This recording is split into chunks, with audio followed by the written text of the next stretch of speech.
So hello, welcome, Michael. How are you? Dude, doing well. I'm excited to be here, man. I'm really digging your LED lights. If you're listening to this and you can't see it, I'm like obsessed. Yeah, we were just trading information on the lighting situation. I was just saying how LED lights just make everything look like a superhero movie or something like that. So I'm really happy with them. Yeah, I actually reference superheroes in my TED talk too, so like everything Yeah, aligns. yeah. So true, so true, so funny.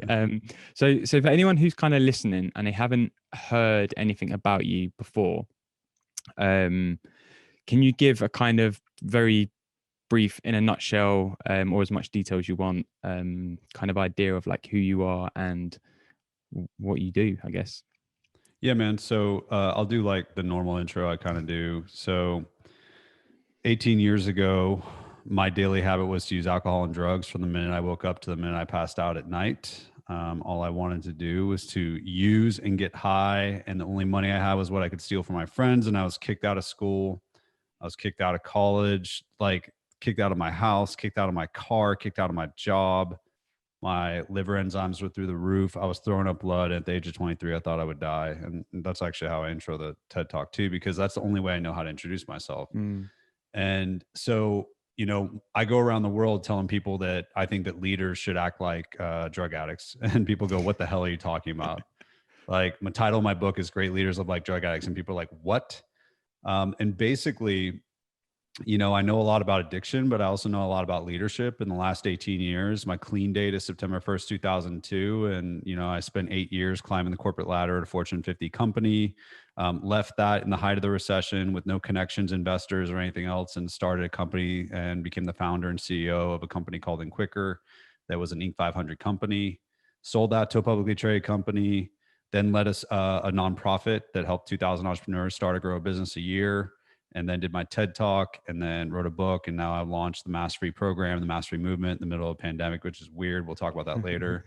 And basically, like, my whole gig is I believe that the principles that addicts use to recover can make anyone a professional superhero. And it Mm. really has to do with the idea of what I call living and leading mask free, which prior to the pandemic and post pandemic means most leaders, in fact, 90% of leaders, hide their true self at work. And we've been told, "Oh, just be authentic, just be authentic."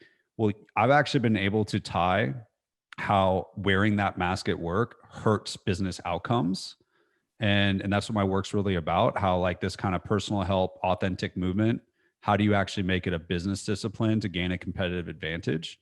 And the way that I do that is I basically teach people everything that I learned going to meetings for the last 18 years. So for, a couple $1,000s an hour or whatever it is, I'll tell you what I learned sitting in a free meeting, drinking a terrible cup of coffee with a bunch of recovering addicts and felons. That's kind of what I do. Yeah, nice, man. And I just think like when I was reading through your kind of bio and stuff, and watched the TED talk that you've done, which is amazing, by the way. And it's had nearly, I think, 2 million views or whatever, which just Yeah. goes to show how powerful it is. It's such a interesting journey, because I think for a lot of people, you can kind of relate to the stuff you learned, right, on your recovery journey, right, from where you were to where you are. You can relate to the principles that we'll go on to discuss shortly, I'm sure. But I'm really interested in rolling it back to where you were when you were an addict, and what created that shift for you, because I think it's very hard for people to understand that place to be in your life, to kind of be so, I guess, and correct me if I'm wrong, but like reliant on a substance to, whatever, make you feel good about yourself, or wherever it was for you. Sure. So what was that place in your life like, and kind of what what was the shift that made you think, I need to sort this out? That place was dark and hopeless. I think a lot of people, most people are affected by addiction, whether directly or indirectly. And so I think a lot of us can, see an addict's story. But I think the thing that's really hard for people to relate to is that the fact that we keep doing the thing that hurts us over and over again, despite the negative consequences to ourselves and others. And so for me, I was, living on a couch. It was the only thing, my buddy's couch. It was the only thing keeping me from the street. He would go to work, actually, well, school. I would rob from him when he went to school too. But then when he went to work, I would steal from him. I'd trash his place. I'd drink his alcohol. I'd eat his food. I'd invite people over, wreck his place, steal his whatever he's got. And he loved me enough that he let me stay because he knew I'd nowhere to go. But I basically was not comfortable in my own skin. I felt like when they passed out the instructions on how to deal with life on life's terms, I was skipped. Hmm. I just, I always felt inadequate. I always felt scared that I wasn't enough or that I was doing something wrong. I lacked confidence. I lacked self-esteem. I didn't know how to take care of myself. And, you know, you go to school and they teach you all this stuff, but they don't teach you how to lead yourself. They don't teach you how to be comfortable in your own skin. And I didn't get those skills growing up. I got a lot of great things growing up, but I didn't get those skills. And so when I went to college, I was just overwhelmed. And I remember one night, my freshman year of college, going back to my room after having an emotional blow up over, like, I literally can't even remember what I was upset about. Like, it was nothing. And what upset me more than my friends being mad at me and me leaving was the fact that I had no idea what was going on inside. It's like, I just don't know why am I having such a terrible reaction to this? And I go back to the dorm room and there's a fridge full of beer and I drink that. And then a couple days later, we're watching TV and there's a Lifetime movie about this guy that becomes an alcoholic and he loses his entire family, his job and everything. And when I was in high school, my parents sat me down and they said, look, your father's an alcoholic. You have the genetic predisposition. Don't drink or use drugs. Well, here's a tip. If you think your kid might be an addict, don't tell them not to do something because that's what we're going to do. And I was watching this movie and I was like, man, that guy's life looks really simple. I know it looks terrible to most people, but he's not feeling anything. I want that life. And that's when I decided that I want to become an alcoholic. That's when I decided that I want to become an addict. It's kind of the stupidest thing. It's the first thing I ever applied my potential to. Wow. So that's interesting. So in a way, what I'm getting from that is that you almost chose to put yourself in that position. Is that right? Yeah, I think I probably would have ended up in that position no matter what. But I think I was so uncomfortable being my true self in this world. And I saw a model for Mm, people that could disregard that. When you become an alcoholic and you get fired from your job and you lose your friends and your family, you've kind of surrendered all the things you're scared of. And then all that's left is the booze or all that's left is the high. And for me, that was something that actually seemed manageable. mm, And that was something I thought I could actually figure out and learn how to execute. And so I wanted that. And I think my parents letting me know that I was wired that way, it felt inevitable a little bit once I started doing it. I mean, it's crazy to hear. And now I got kids, so like I don't want them thinking that way, of course. But yeah. yeah, I unlike most addicts, I turned towards it and I said, dude, I want this. I Wow. didn't know what I was signing up for, but it seemed better than than trying to feel really uncomfortable being myself in this world. Yeah. So it's like an escape from reality, isn't it? It's like it's that, and you know, for me, you know, a lot of my journey was like I was very depressed when I was in my early 20s, early to mid 20s, and a lot of it was again trying to escape the reality that I was living, or like living living a reality that I didn't want for myself, if that makes sense. Yeah. So you kind of push yourself into this corner of like darkness and just being super like beating yourself up. Like you know you're beating yourself up, but you in a weird way you quite enjoy doing it, so you continue to do it. And it's like you go on this loop of just continual like, you know, putting yourself down, or you sort of chase that as a high in a way. You know, it's the only way I Yeah. can kind of relate to it. And it's when you look at it that way, you're like, well, that's crazy that we do that. Like why is our mind wired to think that like this stuff that ultimately we know is not good for us is better than what, you know, we're already experiencing? I I think it's just a lot of us don't know what to do instead. Mm, Like we don't know. I mean, you know, not everybody is an addict the way I was, but if you look at, you know, smartphones and social yeah. media, everybody's addicted to something, dude. Everybody's reaching for something that creates fantasy that allows them to escape their reality or allows them to like literally feel numb.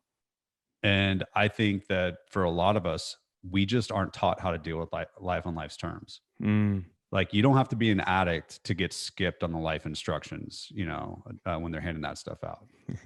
You know Yeah. what I mean? So it's a different, I think, I took a more extreme journey, but I think anybody right now that's like in a career, in a relationship, or in a personal and professional situation that they're not happy about, they're looking to escape that feeling. They're, we aren't taught how to deal with that stuff.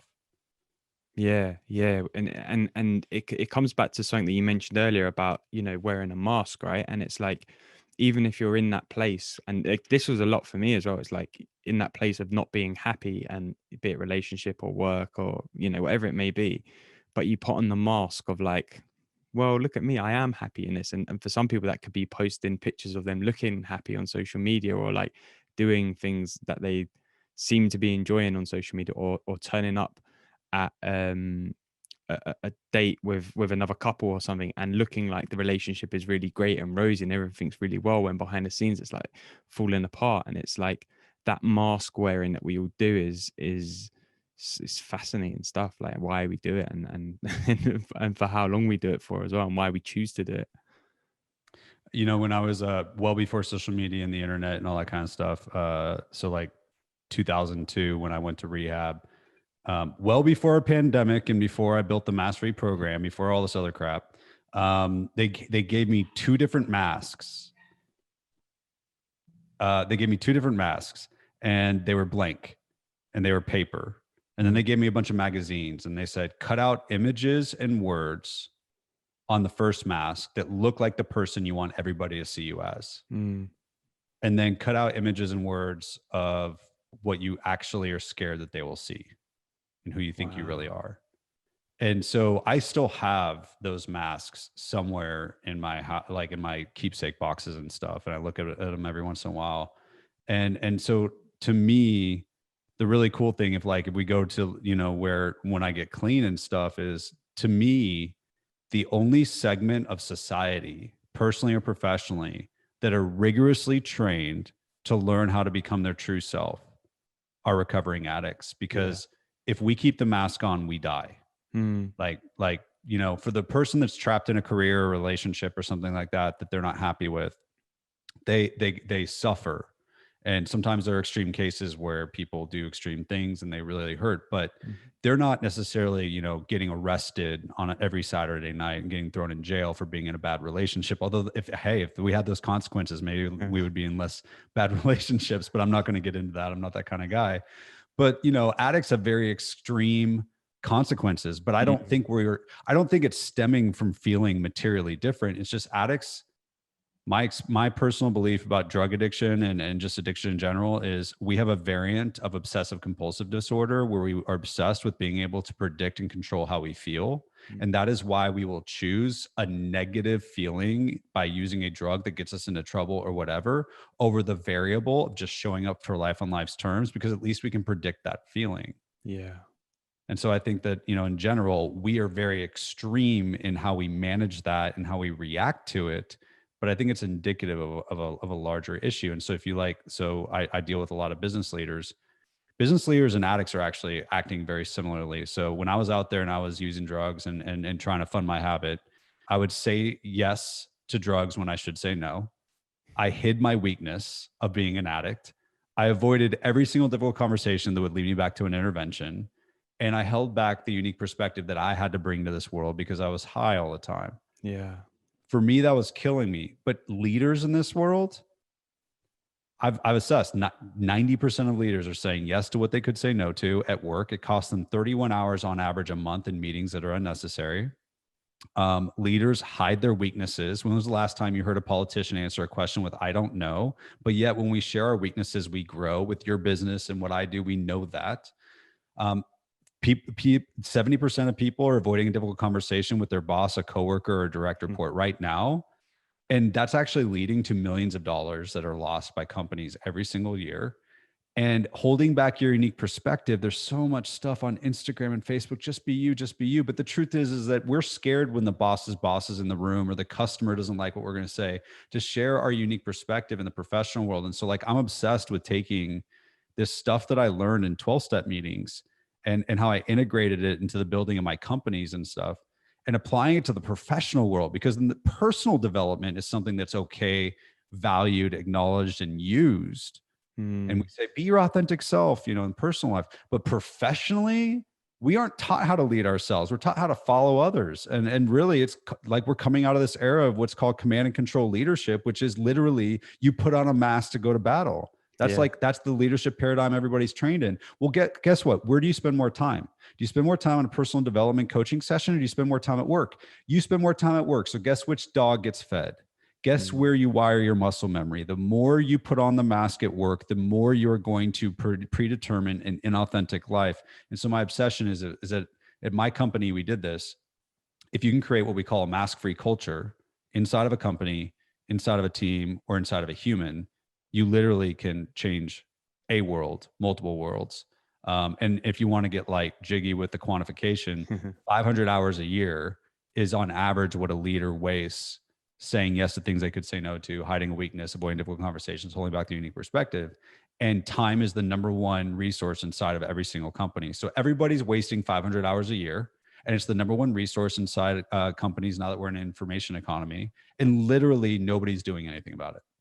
Like they give you a seminar and like, hey, say no, or hey, have a crucial conversation. But you know what? Drug addicts got the don't use drugs literature too. It didn't stop us.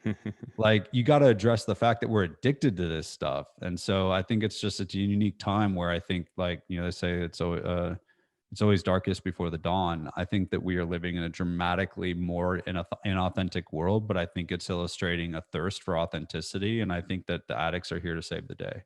Yeah, I hope so, man. And it reminds me of something you said in your TED talk where you said 60% of adults can't go 10 minutes without telling a lie. And I think that really just sums up the inauthentic way that everyone's kind of living their life. And it's crazy to me because we were talking before we hit record about that, through what you do and for what I do, I'm trying to bring as much authenticity that's possible. And it's not always going to be 100%. You're still going to hold on to certain things. Me too. But I think the process of it is really freeing. And one of the things that I've gathered from what I've read and heard about the 12-step recovery process for addicts is that there's a big part of it. I can't remember. You obviously know more than I will, but there's one step in particular which is more about letting go than anything else. And just when you let go and you surrender to what is, you lose so many of your fears and worries and expectations of things because you're like, well, I'm not in control of it anyway.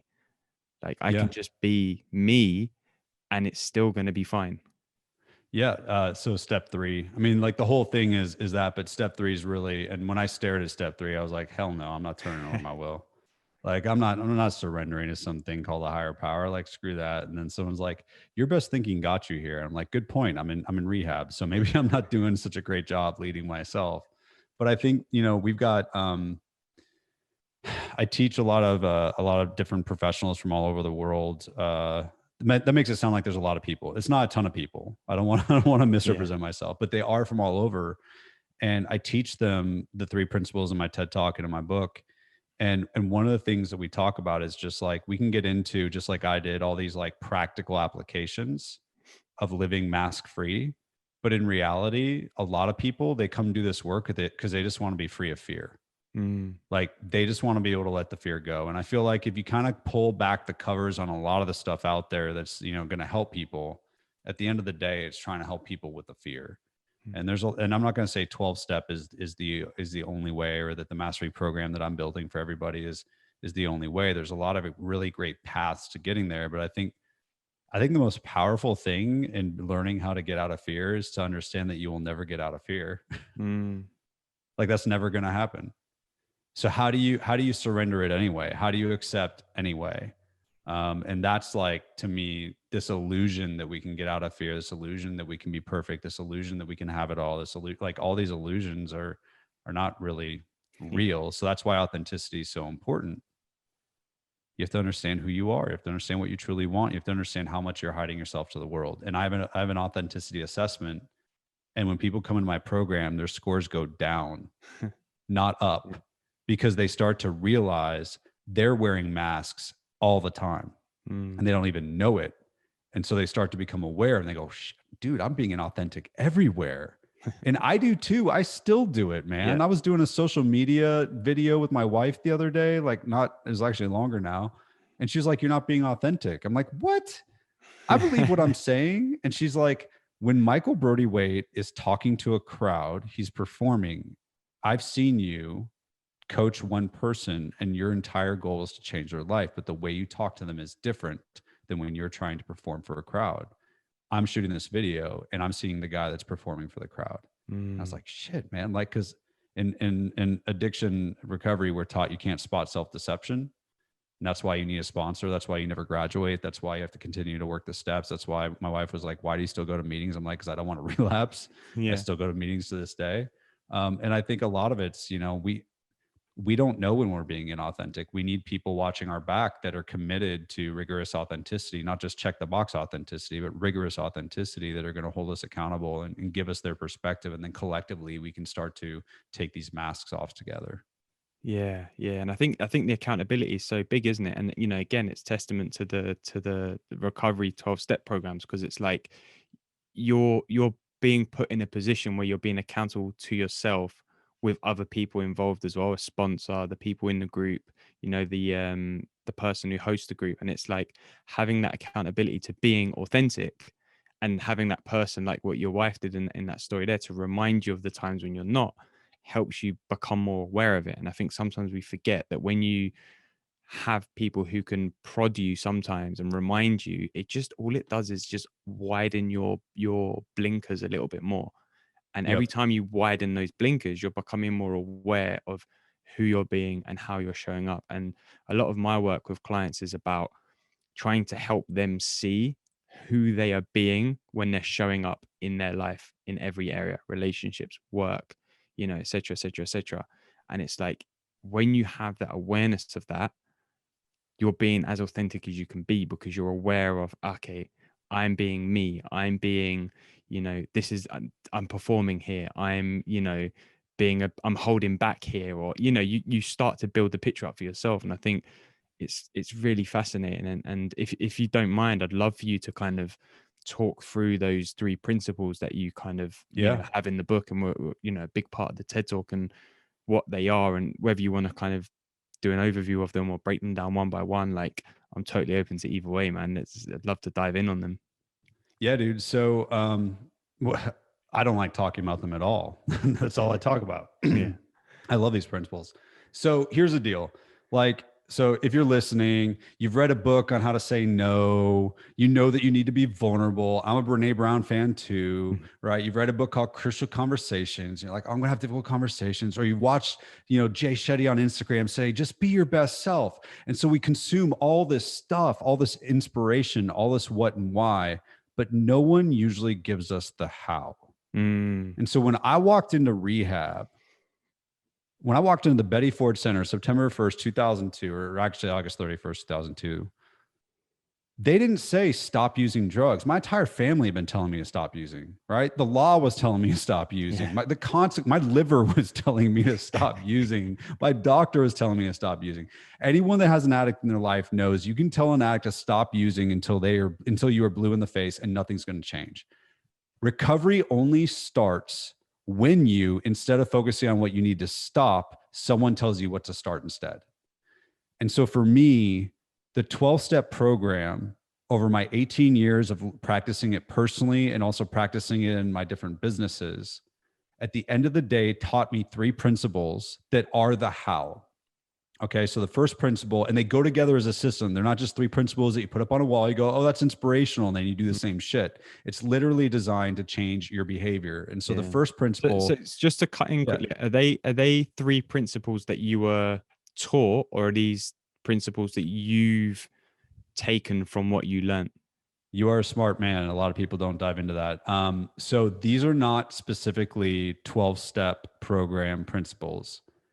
At the same time, anyone in a 12-step program will say, yeah, we do that. Yeah. This is my interpretation of what it means to live these principles in your professional and personal life, regardless of whether you're an addict in recovery or not. Yeah. And I love that, because it's more lived experience rather than just repeating what you've already been taught. It's like, actually, this is what I learned, this, this is what I did, and this is what I can tell you has worked for me. Actually, you know what? Just real quick before I go into the principles, because you appreciate that. So Bill Wilson is the founder of Alcoholics Anonymous and the originator of the 12 steps with other people. And that's actually not the fellowship that I attend, but I know some of its history. And so one of the things that they did was they actually took a set of principles that they were taught in a group called the Oxford Group, that was a religious group. And what they did was they stripped the religion out. Like, a lot of people think 12 step is religion. It's like they said your higher power could be a doorknob. If there's a religion called doorknob, like I am not a part of it, but like, so they stripped religion out to make this accessible to any addict, regardless of what their belief in a higher power is. So what I did was I then stripped out of the 12 steps everything that makes you need to be an addict, like a traditional drug or alcoholic. And I wanted to make it accessible to everybody, because most of the people that I've led or that I've lived with or whatever have been like, man, I want to come to 12-step meetings. I'm like, dude, come. Like, and they'll be like, that was really helpful. And Brene Brown herself, one of my idols in Gifts of Imperfection, said, I wish there was a 12-step light program for everybody else. Well, that's what I'm trying to do. So instead of 12 steps that are really like super intense, I made it these 3 principles where, when I observed what I did on a daily basis, it was these 3 principles. So the first one is practice rigorous authenticity. Now, authenticity is a buzzy ass word. Okay. So I'm not talking about like, check the box authenticity. I'm not talking about curated authenticity. I'm not talking, anybody can keep it real in front of grandma. Like, that's great. Or if you're in a job interview, people are going to point to that one moment that they know checks the box on them being a vulnerable human. But I'm talking about rigorous authenticity. The word rigorous is there because it means no matter what the stakes are, high or low, practice rigorous authenticity. That's what that principle is about. And when you commit your life to that, you will realize how different you have to live in order to live that principle. It's insanely hard. The entire world is tilted against it. And that's also why I put the word practice, because I never do it all the time. Like, nobody's ever going to do it all the time. So that's why we have practice rigorous authenticity. And in practice, no pun intended, when we're teaching people our program, what we really do is we have them go through our mask assessment, identify the mask that's holding them back each month, and then essentially say, well, if you were going to be true to yourself in word and action, what would that be? So like for me, last month, it was actually what I charged to speak and to coach. I was holding back my unique perspective. I thought people didn't think what I was doing was valuable. And so that was the mask that I worked on last month. And it really helped. I charged $32,000 more than I would have in an aggregate in all my proposals, simply out of fear. So practicing rigorous authenticity is getting your arms around what's the mask that's holding me back. The problem is that if you stop there, it's just an idea. And then when push comes to shove and you're in the situation, you're not going to do it. So the second principle is the key: surrender the outcome. This is where we attack that fear that we were talking about. Leaders are taught to obsess over outcomes, that they're accountable for outcomes, right? How many times have we seen someone obsessing over something they can't control at the expense of the things they can, because they're like, I'm responsible for this. And yet addicts are taught, you got to let go of the outcome. You got to let go of the outcome. And then we're actually told that if we don't do it, we'll die. So like, we take it more seriously than the average business leader, right? And so surrendering the outcome is the act of giving up your attachment to the result of how something's going to go, not because you don't want to be successful, but because you want to stop wasting so much energy focusing on things that you can't control and double down on what you can. And most people do not surrender. 50% of our energy is spent focusing on things that we can't control. In the US, we just had this whole thing around an election. Every time we were checking CNN.com, we weren't affecting the fucking vote. Like, we weren't actually impacting what we could control. We just thought by knowing what was going on, we could control things. And that's bullshit. So we waste so much energy, or in practical terms, in the business world, a salesperson that's arguing about their quota is wasting energy on things they can't control. The salesperson making the calls is focusing on what they can control. So principle 1, you get clarity. What's the mask I'm wearing? Principle 2, surrender the outcome, reclaim 50% of your energy. When you get clarity and you get more energy, you do more uncomfortable work than the person next to you. Now, what I also, when I'm talking to people, they'll say, okay, uncomfortable work. We know how to do that one, Michael. We know how to do that one. We're professionals. I'd be like, no, you don't. You know how to do smart work and hard work. It's physical and intellectual. Uncomfortable work is emotional. It's literally a feeling in your body that makes you not do the thing that you know is good for you. We all know how hard it is to do uncomfortable work unless everybody that's listening eats healthy every single meal, works out every single day, saves money, more money than they spend, and stays off their smartphone when they're around their kids. Like, no, this is uncomfortable work or a difficult conversation at work.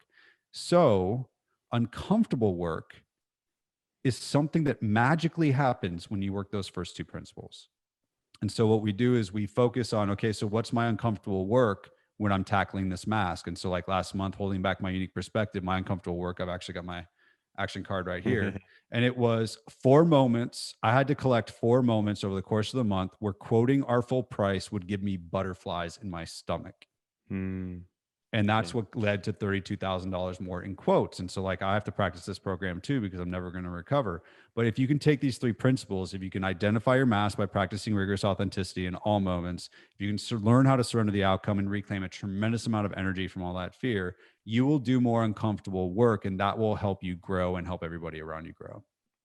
Yeah, and I love them, and there's so much power in them, and I think that the way you've simplified them as well down to 3 things is really, it makes it really digestible. But like you said, they're kind of intertwined. Like you can't just do, you know, authenticity and surrendering without the uncomfortable work, and you can't do the uncomfortable work and the authenticity without Exactly. so it's like they're so intertwined that it's like a dynamic that's at play, and I think that's wicked. And what I love is the surrendering and letting go is, I think, really powerful, because that is arguably, I think, the hardest bit, because It is. we are wired to think about outcomes all the time, right? We're just wired that way. We can't stop.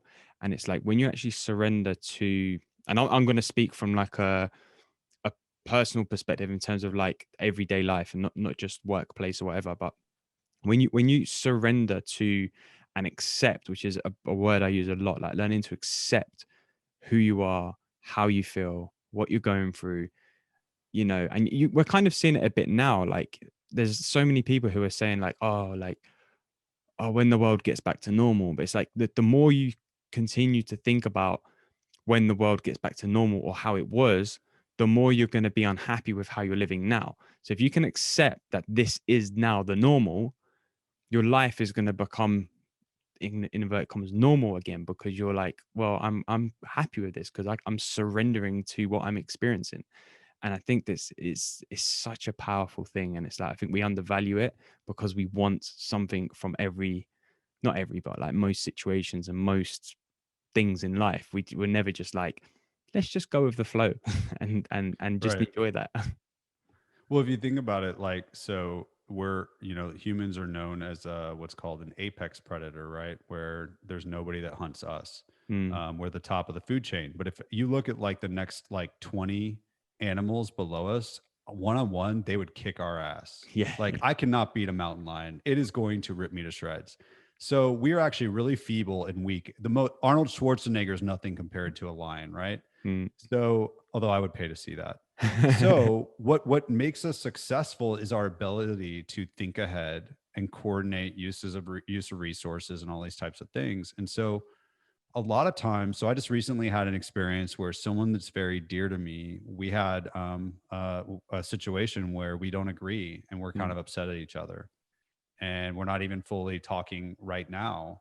And I called my buddy, Toby, who's like one of my best friends in recovery. And I was like, man, this thing's really eating my lunch. And he's like, yeah, that thing sucks, but that's not what's hurting you. It's the fact that your mind is obsessing over the things that you could say, the things that could happen, the things that you would do, or what this means or whatever. Like, actually right now, everything is fine.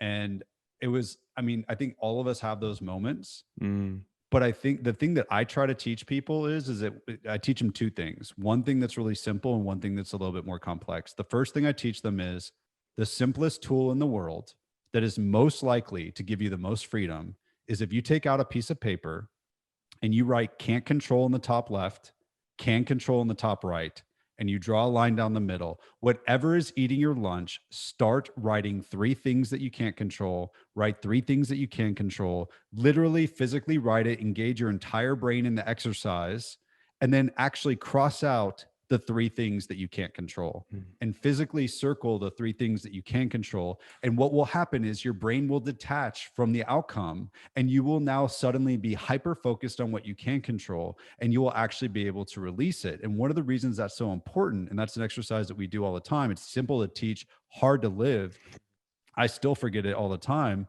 is we also teach this thing called the fear factor. It's not like Joe Rogan here in the States eating beetles or whatever. Yeah. What it is saying every time you're scared. So I was scared in this argument that I have with this friend. Every fear comes down to the fear of death. Hmm. And it comes down to fear of physical death or social death. Those are the 2 things I need to survive. And so the problem is that because my brain can think ahead, when I think I'm upset about a disagreement with a friend, I'm actually scared I'm going to fucking die. I'm scared the lion is going to eat me. And it comes back to either I need them in order to be able to physically survive, or I need to be part of a community in order to have meaning, and I'm going to die a social death. And so the reason that we end up prioritizing things where everybody's had that moment where they're like, I know I'm worrying about that, but it's silly. The reason we can't let go is that in our consciousness, we're saying it's a silly argument. Deep down somewhere, it's saying you're going to fucking die. Yeah. And that's why we prioritize this. That's why we have doomsday preppers buying like so many cans of food. I mean, I even bought a barrel for water. I was so inspired by these people. But like, we're constantly looking for ways to mitigate a future moment where we might die, because again, we're very feeble in terms of our physical capabilities, and it really turns on us and it robs us of a tremendous amount of joy. And if we can see that we can't control most of the things and remind ourselves of that, and if we can get down to our fear factor and realize, okay, I'm scared that my boss doesn't like me, but what I'm really scared of is that they'll give me a bad review, that I'll get fired, that I won't have a paycheck, I won't pay the mortgage, I'll get kicked out of my house, my wife will leave me, I'll be on the street, and then I'll fucking die. If I can actually recognize that that's what I'm worried about, I suddenly reclaim a lot of power. Yeah, yeah. It's funny, isn't it? And it's like I always find it quite hilarious how much we think that we do control in our lives when we actually Yeah. don't. No, dude, like we all think we're the Wizard of Oz, and the reality is no one's at the movie theater. Yeah, No it's one's like watching. I was having this conversation with a client the other day, and without going into too much detail for obvious reasons, she was saying that she'd had a breakup basically, right? And what had happened is because of the breakup, obviously the ex-partner was now acting in certain ways, and the conversation I was having with my client was like, well, how is her actions a reflection of you right now? She's like, well, because I caused, with the, I was one who wanted to break up, blah blah blah. Like, I've caused the actions. Like, no, you haven't. Like, what you have to see is like that event is neutral, and it's her reaction to that is causing her actions now. It's not a reflection on you or your actions at all, because it's a neutral thing. And it's like, we think as humans, like any event that occurs, we get a feeling from it, right? And that's either a good feeling or a bad feeling. And we think that the two are linked. We think that the event causes the feeling, but there's no connection between the event and the feeling at all. The only thing that creates the feeling is the thinking that we do Yes, around the event. exactly. And it's Exactly. like, when you understand that, you understand actually, like, anything that happens out there is not in our control. It's not in our control. So any feeling that we have around it, we're creating ourselves. And it's like, don't get me wrong, to a certain degree, we don't even control our thinking, but it's like you can control your reaction to the thoughts that create the feeling.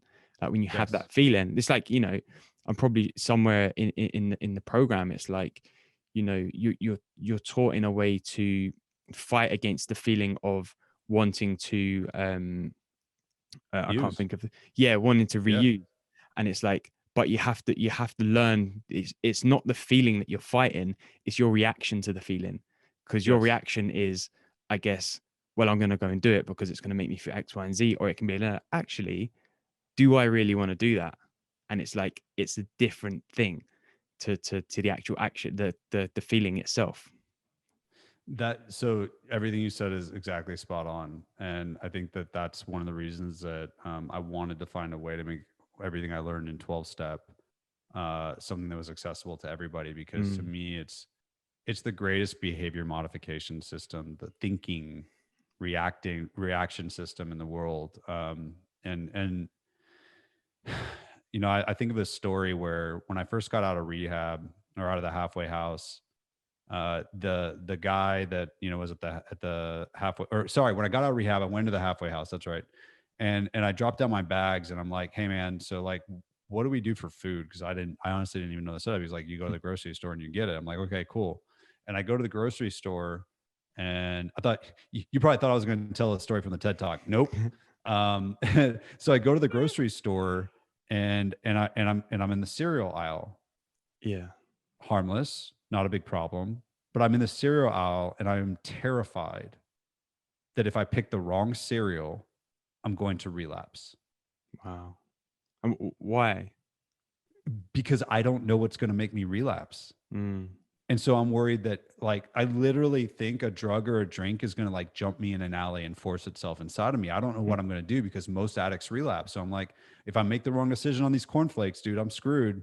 mm, And so like that was one thing. So then, the grocery store became this like place where I would learn because it'd be a place where I could see how my thinking would evolve and change. So then later on, I realized, okay, if I work my program, I won't relapse. Like a lot, people are like, oh, most addicts relapse. Like, well, it's not the programs don't work. It's just there's a 90% chance that addicts won't follow the fucking directions. Like it's just that simple. If they yeah. do, they stay clean.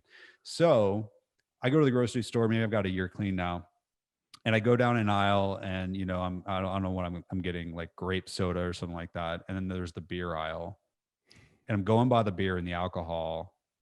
And I'm like, oh, I want some of that. And I start thinking about like when I would drink and what my favorite brand is. And then I'm like, oh, dude, whoa, I got to get out of here.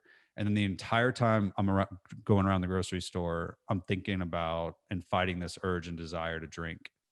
And I just keep thinking about, oh, it was so much fun. Oh, I can't. Oh, blah, blah. Oh, what does this mean? Oh my God, am I going to relapse? Like, what does this mean? Blah, blah, all this stuff. And like, I just got completely hijacked and so scared. And so then I would like avoid that aisle Mm, altogether. And then finally, my sponsor taught me something. He said, do you think that you had a desire to use?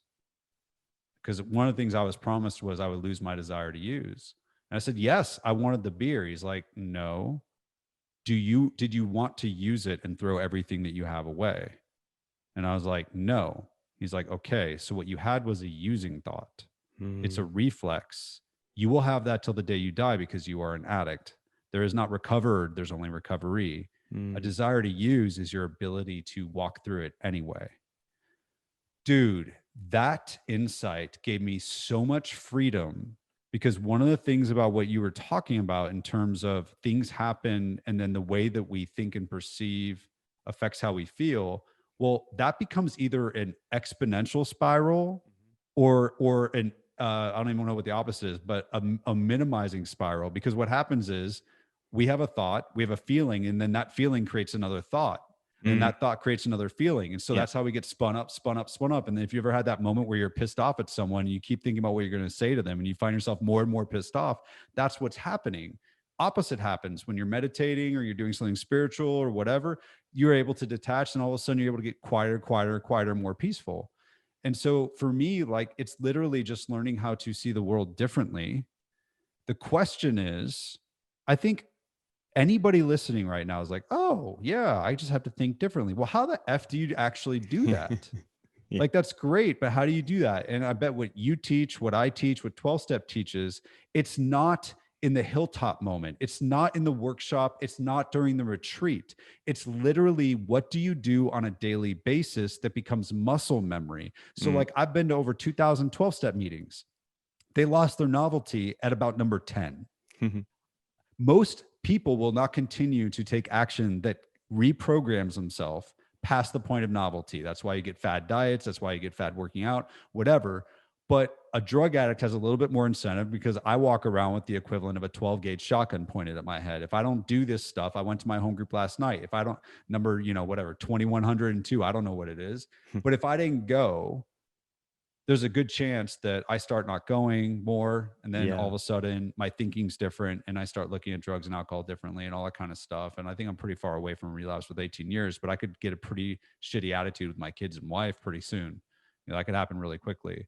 And so I think, there's so much that we glamorize in these like aha moments. But what recovery really gave me an appreciation of is the same reason why, I don't know how much you follow American basketball, Not NBA, really, but there's this guy named Steph Curry, but and he's on my favorite team, and he just set the record in the history of the basketball for 3-pointers in a season, the last couple seasons. And I know how to shoot a 3-pointer just like he does. I've watched the YouTube videos, but I hit like 1 out of 10 max, and he hits like 9 out of 10 because he does 2,000 practice shots a day. The glorious moment is when you make it in the big game. The less than glorious moment is in the practice. What you and I do is we teach people how to do the practice so that when they have those moments in their life, whether they're big or small, they feel big or small, they're able to show up, because it's not about what you know. We're no longer in a world where knowledge is power, action is power. And the best way to prioritize action is to train yourself to react as opposed to just choosing. Train your way to react the same way I can now walk by the beer aisle and my brain goes, oh, I want that. Oh, that must mean that you want to relapse. And now my reaction, automatic reaction that I've trained myself with is silly disease. And I just laugh and I just stay there. It has no power over me. yeah, that's it. And I think that there in what you're saying about the beer aisle, it's like knowing that no thought is a bad thought, but we can make it a bad thought by Absolutely. the way we react to it, right? Yes. And that's, I think that's to me, that's super fascinating. I think that's been one of the biggest learnings on my journey. And one of the things I always say is like, we want to push away the bad thoughts, the bad feelings, but it's like we have the whole spectrum of feelings to feel. So it's like Yes. they're there for us to feel for a reason, because they act like a bit of a compass and a guide for us. It's like if you have that thought about beer or drugs, it's like it's warning you of like what could be, and it's like your reaction to that can either be stupid disease, like you said, or you can start to panic like, oh my god, I'm going to relapse, which then is going to send you on that thought feeling spiral that you mentioned earlier. And it's like when you understand that, and like you said, not just understand it, but live it, experience it, practice it, recognize it when it happens, accept it when it happens, it allows you to grow off the back of it. And that's Yep. the super powerful part. Yeah. I remember my first sponsor, I was going through, I think, the loss. I think someone died that I was close to early in recovery. And I remember him saying, the depth to which you can feel pain is equivalent to the depth to which you can feel joy. Mm. And I was like, that's great. You suck. Because I wanted to feel bad. But that stuck with me. And I realized how much of my life I'm not able to fully experience joy or able to fully experience pain. And I started thinking about that. And now, like, the last chapter of my book is like one of the worst years of my recovery. In 2014, it's called Tale of Two Divorces. And it's when I had to divorce my wife, my business partner, and sell the business that I loved. Wow. And I remember going through that year and going through all this pain. And I actually was able at times to go, oh, I'm just paying the price for the ability to feel joy in the future. Mm. And that was so helpful. Like it kind of cut out that downward spiral a little bit. And like, okay, it's normal. If you're divorcing your business partner and your wife, and you're having to give up your baby and a business all in the same year, like, yeah, that's a tough, like you got to feel like you're going to feel bad. Mm. That's going to happen. But if I try to avoid it, I'm not going to be able to experience the joy on the other side. And here I am with, obviously I was supposed to sell that business. I didn't know it at the time, but now I feel like I'm even more squarely in my purpose. I'm married again to who I know is my life partner. We have 2 wonderful children, and life is not perfect, but it's so much better than it was in 2014. And I just Mm. couldn't see it coming. But the way I got out of that, and I say it in the book, is I did what I call a mask relapse, and that's what got me into that mess. I didn't relapse on drugs, but I relapsed on masks. But I practiced rigorous authenticity, surrendered the outcome, did uncomfortable work, and I got out of it. And I asked for help, and people helped me get out of it. And I think everybody's got those peaks and valleys. And the question is that are you able to discern what are the practical tools that you need to learn to do on a daily basis to be able to optimize your peaks and optimize your valleys? And that's what I'm trying to give the world with these 3 principles. Yeah, I love that, man. I love that. And I got one final question for you, which I Yeah. kind of ask everyone who comes on the podcast, but I think that your answer could be really interesting. So I'm interested to hear it. No pressure, but I'm I know, interested to hear seriously. it. Watch, my mask is growing back. It's like, okay, you got to look good, dude. Yeah, no, it's just it's a simple question. It's what does happiness mean to you?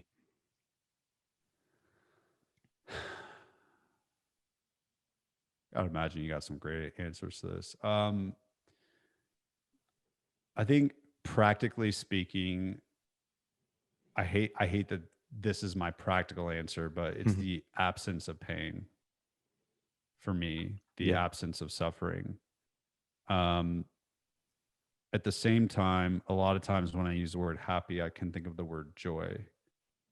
And joy, when I think of that word, I think of the moments where I'm able to be present with my daughter or my wife or the people that matter most in my life, or when I see, the coaching that I'm doing have an impact on someone. And it's not just like, oh, that'd be a great social media clip, but like actually their life is better. Mm, Um, those moments, or my sponsees, it doesn't have to be the coaching stuff. Those moments are really, really fulfilling, but I'm not sure I know. I will say this, as an addict, I've chased happiness my entire life. And, after I sold my company, I shot a video of myself, and I hate sharing this because I don't ever like to talk about positive things, where mm, I got to buy my dream house. yeah. And I shot the video of myself at my dream house. And I was like, just remember what you've learned. A year from now, this won't make a difference in terms of your happiness. And it was true, and people spend a lot of time chasing happiness in a lot of different ways. I was told in the beginning of recovery, happiness is an inside job, recovery is an inside job.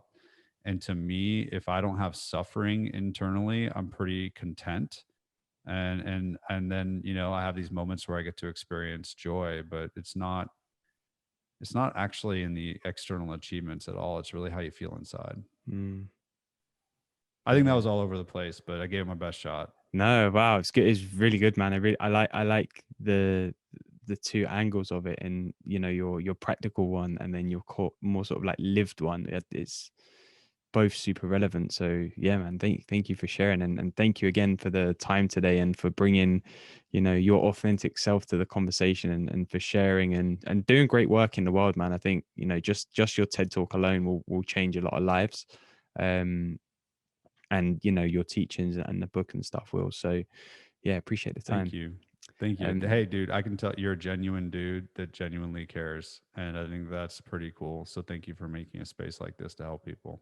Thank you, man. And before we sign out officially, do you want to let people know where they can keep up to date with you online, or find the book, Yeah. or anything else you want to shout Uh, about? my website is michaelbrody-waite.com. Or if you don't want to figure out how to spell Brody-Waite, because the first 25 years of my life, I got my ass kicked because I had a jacked up last name, but the last 17 have been sweet because BRODY-WAITE is is a unique search result in Google that only I have. So the same reason I got my butt kicked is the same reason why you can find me, and that'll help you find my social stuff. You can also get my book, Great Leaders Look Like Drug Addicts. But yeah, just Google Michael Brody-Waite, go to michaelbrody-waite.com, pick up the book, or just send me a note. Let me know if this impacted you in any way. And I'd love to hear from you. Awesome. Thank you, man. Yeah, dude.